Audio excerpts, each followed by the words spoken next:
Hey, and welcome to Stories of Hope. I'm Christine Hotchkiss, your host. What do we talk about as stories of hope? Well, based on my own personal experience, I like to talk about tragedy, forgiveness, hope, inspiration, celebration of life in its entirety. And my stories all come from other people's walks of life. My personal one is that I'm a bereaved mom. My daughter Nicole passed away 2007, New Year's Day. My family and I were in a rollover accident, but we're not going to get into great detail. Out of that experience, I learned a lot of things about myself, and I also have been able to help other people through a nonprofit organization that I have.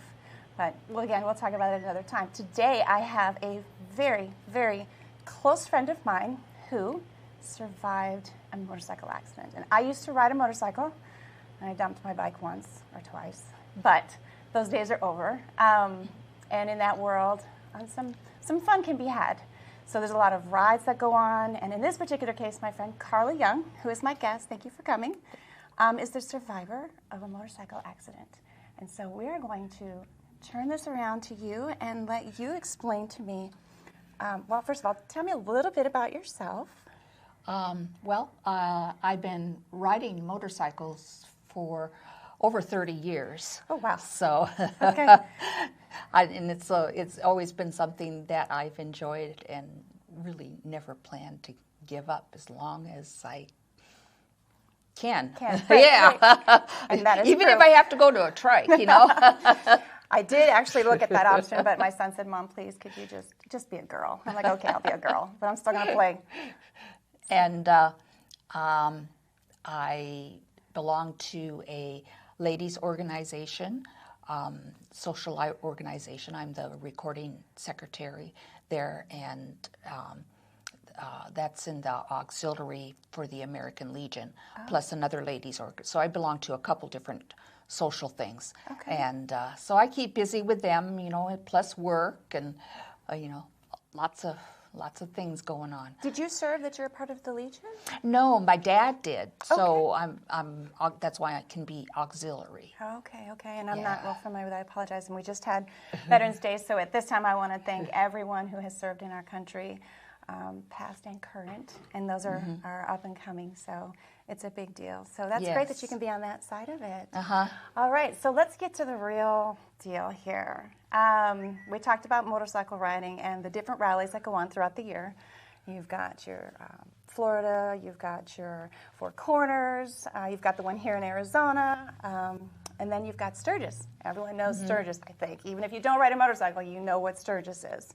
I got to go back there when I had gotten my bike in 2008. Great experience, and then I no longer ride, but not because of an accident. So were you on your way to Sturgis? Were you on your way back from Sturgis? My way back. Okay. So, and we were probably, if I recall, we were on our third day of traveling. Okay. So. Kind of tired then, probably. Yeah, and we were going to stop at the Grand Canyon.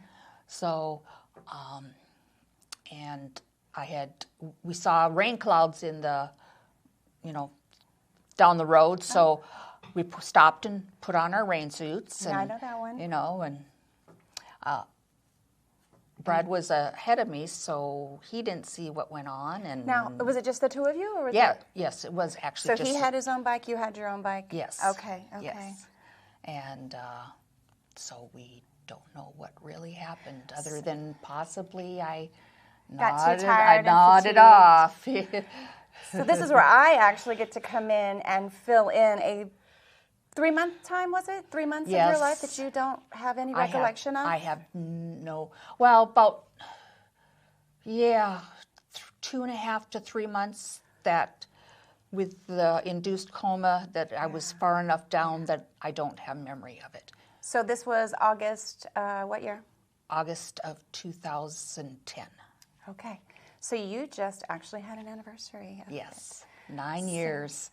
So 9 years ago. we know we look at the time frame and go, oh, we got tomorrow. Oh, we got a year from now. Happy New Year's. Oh, what am I going to do for a year? Now you're like, what happened to 9 years? Yes. I don't know. I'm still trying to figure out what happened last week. But so then I will try and fill you in what I can fill in and let you know that at my time in my life at that point, I was actually going through a dark time. I'm very transparent, so we all make mistakes because we're human, right? And so there was a time frame that I was having a hard time. I had lost my daughter, as I'd mentioned earlier, and as you know of me, a couple years before. In grievance, it takes about 5 years to get past a grievance of a loss of a loved one. And there was so many other things that were taking place in my life that we had some common friends. Yes. Mike Fong, Yes. Cheryl Abels, and the other crew of people that we were dabbling with different things and inspirational things and motivational things. And I remember seeing a message, I think, on Facebook that said, Karla, and mind you, you and I had only been to these functions in passing. We never rode motorcycles together. Right. No. We knew of each other, but we didn't really know each other. Yes. No. Now we'll be forever friends, which I love being people's friends. Be nice to me, and I will be nice to you. So I had learned of you having been in an accident, but it wasn't in detail as to what the accident was. Mike had put out there, if anyone knows anything about what happened to Karla, and I was like, huh? And it was all the timing. As anyone knows about Facebook, there's a feed that goes on at whatever time of the day, and some of us see stuff and some of us don't see stuff, so we're not really sure what we're going to see. And so in that feed, there was conversations going back, and someone said, well, if anyone gets to, I think at the time it was John C. Lincoln, down the south side of the Phoenix area. And I was like, oh my gosh, I'll go down there. I'll see what's going on, because no one was doing anything. Not that they didn't mean to. It wasn't an ill intention. And so I had to have someone take me down there, because that's the difficulty I was having in my life. And so I went down there, and I did not expect to see what I saw. Now, hold please. This might be needed. Because this is the parts that you don't know, and these are the parts that I know, and these are the things that turned my life in a lot of different ways about how I see people in certain situations. I said I was looking for you, and they're like, oh, she's in room whatever down the hall, and I was like, okay. I go down there, and I go in this room, and you were unconscious. You had a halo.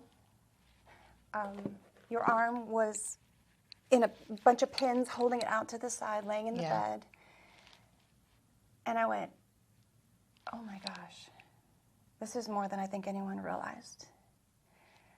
And, we hear that saying, there's always someone else that has it worse. And that day, forget about what I was going through. You were the worst. I walked in there, and I just looked at you, and I went, there's no way this is Karla. And you had no clue that I was there. And so I went to the head nurse, and I said, could you tell me anything about what her condition is, what happened? They didn't really have a whole lot, because you were transferred from another location because of where you were. I had been transferred from Flagstaff, yes. And that's kind of the feed that I had. And in that time frame, I had learned of a page that you could post, and I don't know who set it up. It's Care Pages? Care Pages, okay. Yes. Never knew what it was. So from that day on, I was like, I'm here. I'm that cheerleader. I'm here. Unless you do something wrong to me, I'm here.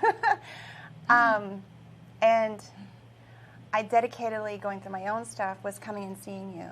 And I watched all the different parts of your healing, I'll say. You went through some surgeries. Your hair was shaved. I saw parts of you that... I know. Not too many people have seen. But in all of these different transitions, I saw you in the raw form, for sure. Yes. But I went to Care Pages, and I went out to Facebook, and I reported to people, letting them know, this is what's going on with Karla. And I started reading to you, and I was not a reader. But the book I picked up was an Anthony Robbins, Awaken the Giant from Within. Someone handed me this thick book. No idea who Tony Robbins, at the time it was Anthony Robbins. No idea who this person was. But I just said, if I'm going to be here for this amount of time, which I dedicated myself 3 days a week, if not 4 days a week, because of where I was heading to spend my time, I would read to you. But in essence, he was helping me as well, because now I follow him. But fast forward, I asked the social media, could you please send me cards? And I'd put them on your ceiling, or I'd put them on the window and all this stuff. So that's the part that I remember, was seeing all the different things that you had to go through. And one of the nurses said, it's great that you come in here, but you have to understand she's going to be no more than a 6-month-old adult child, and she's never going to live a normal life. And I was like, what? Who tells someone that? I'm a believer. If you know me, you know I'm a firm believer. I have my faith is strong. So I ended up going to some conference in another state, I want to say in Ohio, and I let the nurses station know, I'm not going to be here, so if anything happens to Karla, here's my number, call me. I was gone for 5 days. You were still out in a coma. At some point, you were actually trying to get out of your bed where they would have to pin you down on the bed. I know. You heard about that? Well, you wrote about that, but I don't remember it. It was horrible. Well, because you were trying to get out of your bed, and the only way they could make sure you weren't injuring yourself is they put the bed all the way to the floor. Then they would strap you in, and I was like, oh, that's horrible. And I would sit on the floor on a mat, and I would still read to you and do stuff, and you would argue with me, and I know you don't remember that. But crazy enough, when I came back from my trip, I got off the plane, my phone rang, I didn't recognize the number, so I let it go to voicemail, called it back, and it said, Christine, this is head nurse such and such. You might want to come down to the hospital. You're not going to believe this. I was like, oh, thinking the worst. And there you were, bellowing out to people, and I was like, huh? And I stood in the doorway, just looked at you like, what happened in 5 days? And you looked at me and you said, yeah? What do you want? Who are you? Who are you? I was like, if it would have been anybody else, I might have been offended, but I was like, huh. Hi, Karla. And you stopped and you went, you've been here the whole time. And so the rest is history. Yeah, like I said, I know you. You did. You heard my voice. Isn't that great? The power of the power of voice. So I understand from this, you have a book. Yes. Tell me about the book. Well, the book basically has all of your Facebook posts. And the care pages posts and all that, and pictures of the cards and stuff. And it's about not being there for yourself, you know, because I had to rely on other people to be the cheerleaders for me. There were. Because the nurses and doctors weren't. So it's you know, an inspiration type of story that others can know that there's hope. I love that. Doctors only speculate. They're not God. We're human beings. We make mistakes, Yeah. whatever they are. Yes. And this is no insult to anyone that's in that field by no means. No, of course not. So, but, you know, they can only provide with knowledge that they have. And they don't want to say everything's going to be okay, because it might not. we don't want to hear And that. they- yeah. We want everything to be okay. Yeah. Absolutely. So, agree with you. But I sometimes wish they would just say, I don't know you. We will have to wait and see. I don't know is a good answer. Yeah. Because they told everybody I was going to be an invalid in a wheelchair. And, you know, they didn't know my spirit. I love that you use that, your spirit. That's not They didn't know my determination. No. You know, and then when I came, you know, when I should say, because I was doing things while I was in the coma, but when I came to realize what was actually going on, you know, in my conscious state, I had others that were starting to motivate me. And then once I became strong enough, then I could do the motivation myself. So, and you actually got transferred to a rehab too, and I had visited you there. yes, I've done a lot of driving. That's why I drive the car that I do, because it takes care of where I need that to was go. that was way on the other side of town. I was in the West Valley, and you were in the East Valley. Now I live in the East Valley here in Arizona, but it's one of those, you're going to do what you want to do. And for me, it was always about the purpose. Just because you said you just don't know who's going to be there for you. And there's nothing like feeling like you're the only one and you're by yourself and no one understands and no one thinks that there's any recovery. The depression I'm sure that you had go through your mind, being in that room by yourself when you did come to true real life. Yes, definitely. So it changes you, and it probably changed some friendships and probably acquired some friendships. Yes, it definitely did. It definitely, some people that were in my life that moved on. People can't always deal with change. Yeah. We talk about change like, oh, it's a job, we have to move. No, change also has to do with our life. Yeah. My life changed significantly after the passing of my daughter. But my spirit, I love that you used that, stayed the same. And, it is heartbreaking when people come into your life and then they leave because they don't know how to deal with it. Right. But being here with Stories of Hope, we also want to be able to say, you're proof that even though that doesn't happen and the odds were totally supposed to be against you, that it worked, it's not the case. So, so now I'm just on a different path. You are on a different path, and I want you to know I had to brush your teeth a few of those times too. So I've seen a lot. Yeah. But I would do it again because sometimes you just need that other spirit. And when I say the other spirit, mine wasn't necessarily for yours.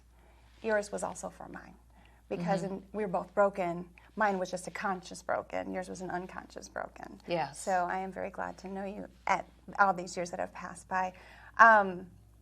Now, you had to start all over with probably speech and therapy on moving. Yes. They not so much on speech so much. At first they had to make sure I could swallow without choking. Oh, you had you still have? Yeah, I had my trach. I forgot about that. Yeah, the trach and I got the extra belly button for the feeding tube. And you know what? Those are scars that are of good, not I know. bad. They tell your story. They do. So a warrior. Yeah, and boy, I tell you one thing. Parade scrambled eggs do not taste well. Oh. No, I don't want to know. I took 2 bites and I'm going, oh no. So you had to learn all these different functions, I'm assuming. Yeah. Now, a lot of it was memory stuff. Okay. Because, when they got me up walking, they would have me look in different directions, because that's all part of your balance is being able to, look around versus just going straight. Well, you were in that bed for a long period of time. I remember one of the visits where they actually had you in the room, and you wouldn't remember this either, but they actually would put you in a chair outside of your room, and I got scolded, but what's new? Your head was down because you still didn't have all those functions you were used to having because you were just there as a body in a bed. They put you in a chair to try and get you moving around. I'm sure this is therapy, so I'm not insulting, but it was one of those things that my eyes were open, where you actually were drooling because you couldn't do anything about it. And I would wipe, and I was told, no, you have to be suited up and all this stuff. And I was like, she's got drool on her face. No disrespect, but again, it was just one of those. I saw different states of you that I'm so glad that it turned out to be not what they turned out to be better than what it was. There was therapy, but then there was lack of care at the same time. We won't go there. I'm sure. But, these are the realities of life. These are the realities of people, and this is the realities of how care is or isn't. I don't want to be. I don't want to be negative. I have my own view of it, as anybody does, and that's okay. The story is that you survived a motorcycle accident. Now, I had mentioned at the beginning you had a halo, and they had to shave your hair, so I watched it grow back. But you also had this contraption on your arm, which is your left arm. Are you right-handed or left-handed? I am a converted left-hander. So, okay. Nice. Okay. So explain that. I'm still left-handed, but I have to write with my right hand. Okay. Because I can't hold a pen very well. So your muscles are not very strong? Or is it just the way that your hand is? Because normally this finger holds your pencil like this, and this finger doesn't work, and there's no strength there to hold it. So I have to hold it differently, and then of course then you have to, and then my wrist doesn't bend, so there's. I see that. So I see all these scars here. When I saw you, this was open flesh. So I said I saw you in the raw. I really did see you in the raw in so many ways. What kind of range of motion do you have with your arm now? I can lift it all up, all the way up to here, which is nice. So it can help. I can help do my hair now. Well, that was a big accomplishment to be able to do that, you know. And you know, and I got enough strength in my fingers that I can pull the clutch on the motorcycle. Are you riding again? Yes. You're riding again? Yes, I am. I remember when you had that bike and you were like, I'm going to get on it again. And even though years had passed, I think that if you know anything about gasoline being left in a tank, it gets gummed up. And if you don't run the bike, either battery will go down or you got to get the so everything has to keep moving around just like your body does. Yes. So, but you were determined to make sure you were going to get back on that thing. Yes, I was. Okay. So where have you ridden? Any long distance trips? No, nothing long distance yet. I've just done some short rides, you know, around town and stuff. Okay. So, but then I always make sure that I'm riding with people that know my limitations. Good. Because there's certain ways that you have to lean and maneuver the bike, you know, to take corners and all that kind of stuff. Yeah, and got my bike once doing that. Sometimes my turns are a little wider than. But you let everyone know, so everyone should already have that. Yes, if you're in the that's motorcycle why. world, you know that everyone has their own style. Yes. And if you have some people that you are used to riding with, then everyone understands how the formation is. And just as an awareness to motorcycles, not motorcycles, but people who don't ride motorcycles, so your regular vehicles, we call them cagers. Yeah. There is a reason why we are staggered when we ride. That's the protection of us as riders. But it's also, just to be technical, it's a small bike. There's no airbags. There's nothing protecting. It's completely open. And in that one bike, the lane from one side to the other is ours to do whatever we want. It's not something to just run through because you think there's a little spot because it's a small bike. Don't ever do that. I've had so many people, and I had it happen to me once, where a car thought because that we were staggered that they figured they could get in between myself and the other person. I'm like, please, people, don't get in front of a motorcycle. No. It is, unless you want them on your vehicle. Or try to break up a group. Or try to break up a group as a no-no. There's a reason why they ride. It's not about a certain way. It's the protection of the group. So safety, please look out for motorcycles wherever you are. And we live in a big city, and there's a lot of big cities, and whether it's big city or small town, I should say, there are accidents that happen, so be cautious of your motorcycles around you. Yes. So you have free range of motion. You're riding your bike. Wow, you're a warrior. So I always ask this last question because we have the hardest time talking about ourselves. We've talked about this before, and I'm learning to talk about myself because we really should acknowledge who we are. I know what I'm working on and my purpose in my life, and some people don't think they have a purpose. They're just going through the motions, just depending on the journey in their life. I know I'm leaving a legacy. What legacy do you want to leave? I guess I could say that that I was kind to people. Yeah, of course you are. That I always tried to do my best. I was never judgmental. You know, I always tried to see the other person's view, whether or not I agree with it. You know, they all have their view, and you know, we can agree to disagree. Okay. So real quickly before we and we all can do that. Yes. On so many levels. Real quickly, if you should want to reach out to myself or to Karla, I don't know if you have any information. If someone wants to talk to you about your experience or the care pages or your book, do you have a site or email? I don't have a website right now, but they can always reach me at Caring Thoughts for the number 4, the letter U, at gmail.com. Did you get that? And if not, you can reach me, and that information I'm pretty sure has been provided through the program, so you can reach out to me. One more time, what was it again, in case someone was trying to write it down and they didn't get a chance to? Caring Thoughts for You at gmail.com. Awesome, thank you. And I'm really glad that you beat the odds. Oh, and the name of the book, too. Oh, yeah, what is the name of the book? The name of the book is When You Can't Be There for Yourself, The Power of Prayer and the Human Connection. Human connection is huge. I love that you did that. So we've got hope, inspiration, grief because you had to grieve over the loss of your usual life to where you are now. And prayer. And prayer. Yes. I love it. Do you want to add anything real quick to anything that I may not have answered or asked? Or not that I can think of at the moment. No, I can't think of anything. Thank you for being my guest. Oh, thank you for having me. And my personal friend. Yes. And thank you for being an inspiration to anyone that's either going through this, similar to it, knows someone that is. I know a few people are going through right now or have survived a motorcycle accident or any tragedy for that matter. With that being said, again, I thank you for coming. And if you need to get a hold of me, one more time. caringthoughtsforyou@gmail.com. Wonderful. Thank you, Karla.